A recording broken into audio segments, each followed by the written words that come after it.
Peggy 18.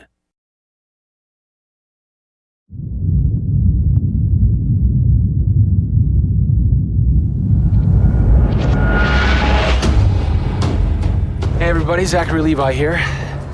Over the last few months, we've brought you exclusive behind-the-scenes looks at the final hours of development of Tomb Raider.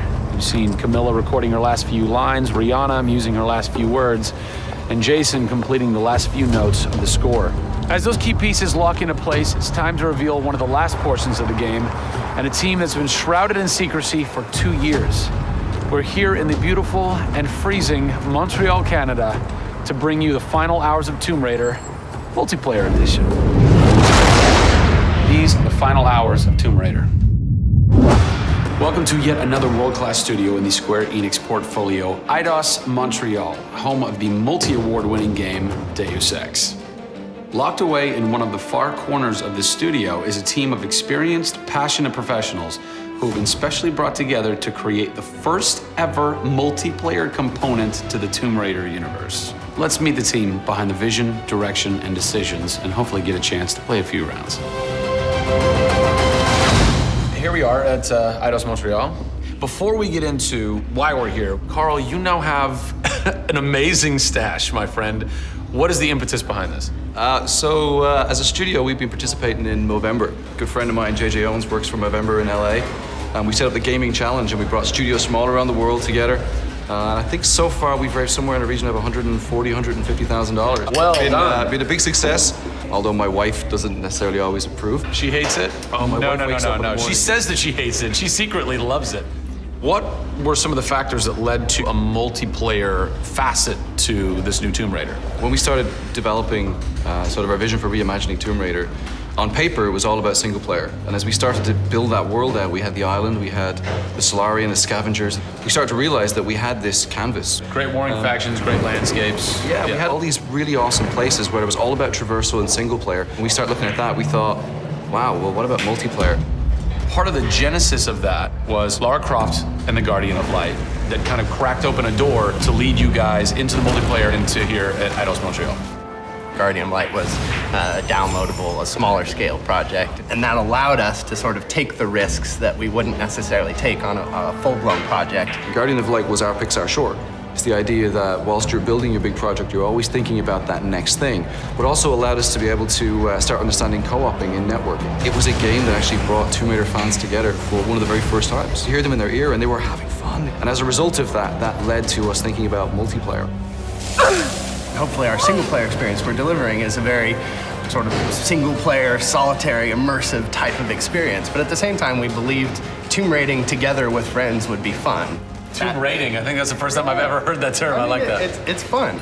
You know, axe climbing and zip lining and the traversal that we get in there and the traps. For me, it was very sad to have that catch-22 of it would be great to do this in multiplayer, but we just can't split our resources like that. And that's how Eidos Montreal came about. We had staffed up our teams to develop a single player. Everybody was gelling together really well, and it wasn't something that we wanted to just bolt on.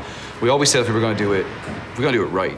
If you could have a fan play the multiplayer for the first time, what do you want them saying? For me, they're kind of different moods. It's not like I do one or the other. It's kind of like sometimes I turn down the lights and just play that single player experience. And other times I want to just jump in and have fun and start killing fools.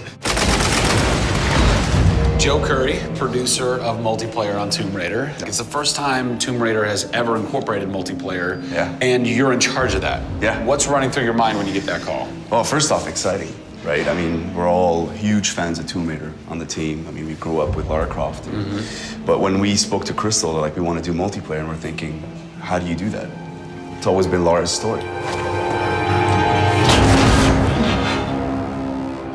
You've been in charge of creating the first ever Lara Croft Tomb Raider. No pressure. Multiplayer. No pressure, Zach. Thank you. What are some of the main pillars that you brought over from the single player to the multiplayer to make those two worlds cohesive? The element that really stuck out was survival. The group surviving together. Right. But then traversal, the ability to go up and down and kind of everywhere in a level. The weapons, you know, the characters. What did you guys have to tweak in order to create an engaging multiplayer experience that wouldn't necessarily work with the pieces that were in play with the single player experience? One example is the bow. Especially in the reboot, it's so iconic that we had to make it work for multiplayer. You have a certain forgiveness when you play single player. Multiplayer, players expect snappiness. I shoot you, I expect you to go down, or you can just do what I do, which is take out the biggest gun and just run for them and shoot them out. The environment itself can be a threat.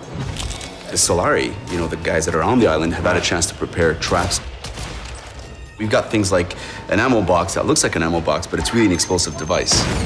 I need ammo, and it looks just like the regular ammo box, and then you're gonzo. We have a lightning rod. You'll get a lightning strike on the rod, and then you'll eliminate your enemy. First and foremost, we want to be humble. We want players to just have a really memorable experience. I had fun doing this. Do you remember when we set that trap? Moments that the players will come back to and talk about experiences that they've had for themselves, not necessarily the game offering them experiences. Absolutely. So, Joe, behind us we have the QA team, or the quality assurance team. They're a part of the development team. Mm-hmm. They can tell us what we need to fix and what's working and what's not.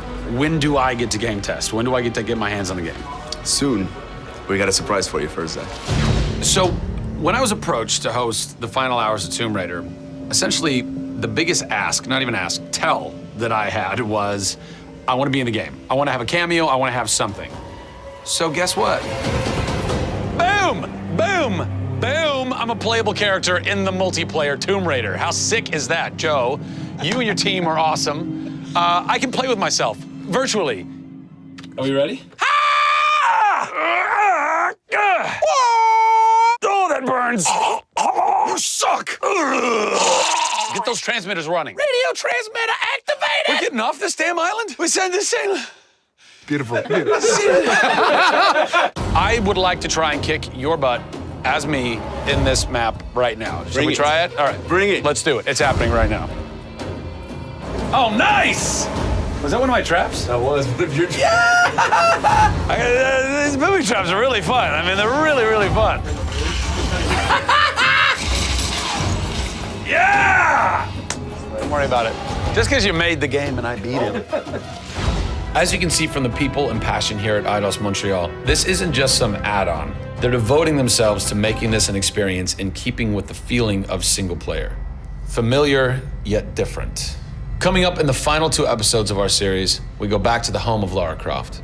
They're taking Tomb Raider to the finish line, and we'll be there for it.